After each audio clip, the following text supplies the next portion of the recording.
24 سپارے کی تراویح مکمل ہوئی الحمدللہ۔ ارشاد باری تعالیٰ ہے کہ نبی صلی اللہ علیہ وسلم لوگوں کی حالت قابل افسوس ہے کہ ان کے پاس جو پیغمبر آتا ہے اس کا مذاق اڑاتے ہیں، اس کو جھٹلاتے ہیں۔ وہ کیوں بھولتے ہیں کہ کتنی ہی نافرمان امتیں ان سے پہلے ہلاک کی جا چکی ہیں۔ ایک دن سب کو اللہ تعالیٰ کے سامنے پیش ہونا ہے۔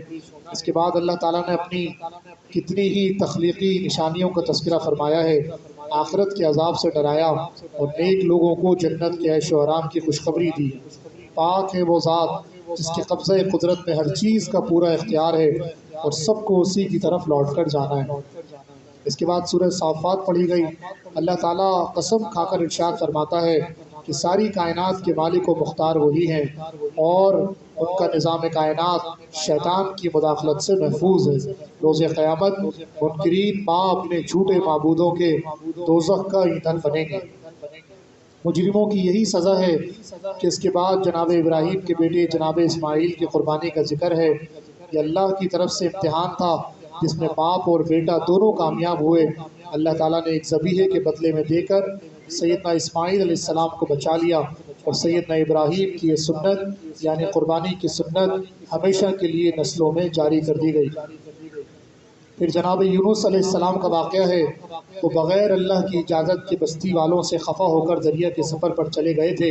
ایک بڑی مچھلی نے ان کو نگل لیا، پھر مچھلی کے پیٹ ہی میں انہوں نے اللہ کے حضور میں توبہ کی جو قبول ہو گئی اور مچھلی نے انہیں خشکی پر اگل دیا۔ اس کے بعد سورہ صاد شروع ہوتی ہے۔ ارشاد باری تعالیٰ ہے کہ مشرکین مکہ تکبر اور ضد میں مبتلا تھے کہ انہوں نے حق کو ماننے سے انکار کیا اور باتیں بناتے ہوئے نبی اکرم صلی اللہ علیہ وسلم کے پاس سے اٹھ کر چلے گئے۔ ارشاد ہوا کہ اس میں تعجب کی کون سی بات ہے، ہم نے انہی میں سے ایک پیغمبر ان کی ہدایت کے لیے مبعوث فرمایا ہے۔ کیا منکرین نہیں سمجھتے کہ ان سے پہلے ہم نے کتنی ہی نافرمان قوموں کو ایسی حرکتوں پر ہلاک کیا ہے؟ اے نبی، جو ناروا باتیں یہ منکر بناتے ہیں آپ ان پر صبر کیا کیجیے۔ پھر داؤد علیہ السلام کا واقعہ ہے کہ اللہ نے ان کو بہترین قوت فیصلہ عطا فرمائی تھی۔ انہوں نے دمبیوں کے متعلق ایک تنازع کا فیصلہ فرمایا تھا مگر یہ اللہ کی طرف سے ان کا امتحان تھا جس کا فیصلہ کرتے ہی ان کو احساس ہو گیا، فوراً سجدے میں گر گئے اور توبہ کی جو اللہ تعالیٰ نے قبول فرمائی۔ پھر ایوب علیہ السلام کی سخت بیماری اور ان کے صبر کا واقعہ بیان فرمایا گیا ہے۔ اسی طرح اور کئی پیغمبروں کے واقعات بیان فرمائے گئے ہیں۔ آخر میں اللہ تعالیٰ ارشاد فرماتے ہیں کہ شیطان کو ہم نے قیامت تک کے لیے مہلت دے دی ہے، وہ بہکائے گا ضرور مگر اللہ کے خالص بندے اس کے فریب میں نہیں آئیں گے۔ سورہ زمر پڑھی گئی۔ ارشاد ہوا ہے کہ اللہ تعالیٰ ایسے لوگوں کو ہدایت نہیں دیتا جو جھوٹے اور کافر ہوں۔ اللہ کسی کو اپنا بیٹا نہیں بناتا، وہ واحد ہے، غالب ہے، وہ لوگوں کے کفر سے بے نیاز ہے۔ ہاں اسے شکر گزار بندے پسند ہیں۔ ہر شخص اپنا حساب دے گا اور کسی دوسرے کا بوجھ نہیں اٹھائے گا۔ سب کو اللہ ہی کی طرف لوٹنا ہے۔ قرآن نصیحت اور ہدایت کے لیے نازل فرمایا گیا ہے۔ اس میں ایسے مضامین بیان کیے گئے ہیں جن میں ذرا سی بھی کجی نہیں ہے تاکہ لوگ راہ راست پر آ جائیں اور برے انجام سے بچ جائیں۔ ارشاد باری تعالیٰ ہے ظالم وہ لوگ ہیں جو حق بات کو جھٹلاتے ہیں اور ایسے لوگوں کا ٹھکانہ جہنم ہے۔ حق کی تصدیق کرنے والوں کا انعام اللہ کے پاس ہے۔ اپنے نیک بندوں کے لیے کی مدد کے لیے اللہ تعالیٰ کافی ہے۔ اللہ تعالیٰ نے قرآن سبھی انسانوں کی ہدایت کے لیے نازل فرمایا ہے۔ جو سیدھی راہ اختیار کرے گا وہ اپنے فائدے کے لیے کرے گا اور جو راہ حق سے بھٹکے گا اس کے بھٹکنے کا وبال خود اسی کی ذات پر ہوگا، پیغمبر پر اس کی کوئی ذمہ داری نہیں۔ کیا لوگ نہیں جانتے کہ رزق کی تنگی اور کشادگی سب اللہ ہی کی طرف سے ہے؟ منکرین اب بھی توبہ کر لیں اور اللہ کے فرما بردار بندے بن جائیں۔ اللہ تو غفور الرحیم ہے، اس کی رحمت سے مایوس نہ ہو۔ سورہ مومن پڑھی گئی۔ ارشاد ہوا کہ قرآن کی آیات میں کفار جھگڑا کرتے ہیں، مسلمانوں کو ان کی وقتی شان و شوکت کے فریب میں نہیں آنا چاہیے۔ کفار بالآخر ہماری گرفت میں آئیں گے اور جہنم کا ایندھن بنیں گے۔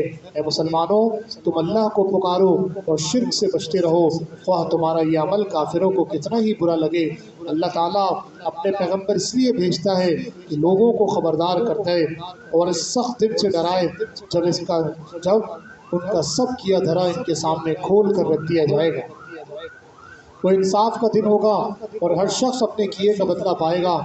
کسی پر ظلم نہ ہوگا، وہاں نافرمانوں کا کوئی دوست ہوگا اور نہ ہی کوئی ان کی شفاعت کرنے والا۔ اس دن اللہ کا فیصلہ بے لاگ ہوگا۔ ارشاد باری تعالیٰ ہے ہم اپنے پیغمبروں کی بھی اور ان پر ایمان لانے والوں کی بھی اس دنیا میں مدد فرماتے ہیں اور قیامت کے دن بھی مدد فرمائیں گے۔ اسی لیے بہتر یہ ہے کہ اے لوگوں اللہ کی پناہ مانگو، یاد رکھو کہ اندھا اور دیکھنے والا برابر نہیں ہو سکتے، اسی طرح ایماندار اور بدکار لوگ بھی برابر نہیں ہو سکتے، مگر کم ہی لوگ سمجھتے ہیں۔ اللہ کی نشانیاں اس کائنات میں ہر طرف پھیلی ہوئی ہیں۔ اے لوگوں آخر تم اس کی کن کن نشانیوں کو جھٹلاؤ گے؟ یاد رکھو کہ اللہ تعالیٰ کا قانون ہے کہ کافر خسارے میں رہیں گے۔ سورہ حامیم سجدہ پڑھی گئی۔ ارشاد باری تعالیٰ ہے سمجھداروں کے لیے قرآن مجید اچھے اعمال کے اجر کی خوشخبری اور برے اعمال کی سزا کا خوف دلانے والی کتاب ہے۔ اے نبی لوگوں کو بتا دیجئے کہ میں تو تم ہی جیسا ایک بشر ہوں، لیکن فرق یہ ہے کہ مجھ پر اللہ کی وحی نازل ہوتی ہے جس کے ذریعے سے میں تمہیں ہدایت کرتا ہوں۔ اللہ واحد ہے، اس کے ساتھ کسی کو شریک نہ کرو اور اسی پر ایمان لے کر آؤ۔ اپنے برے اعمال سے توبہ کرو اور آخرت پر پورا یقین رکھو جہاں روز حساب تمام اعضاء انسان کے تمام اچھے اور برے اعمال کی گواہی دیں گے۔ مسلمانوں اگر شیطان تمہیں برائی پر اکسائے تو تم اللہ کی پناہ مانگ لیا کرو، وہ سب کچھ سنتا اور جانتا ہے۔ عبادت کے لائق صرف اسی کی ذات ہے۔ اللہ تعالیٰ عمل کی توفیق عطا فرمائے۔ الحمدللہ رب العالمین۔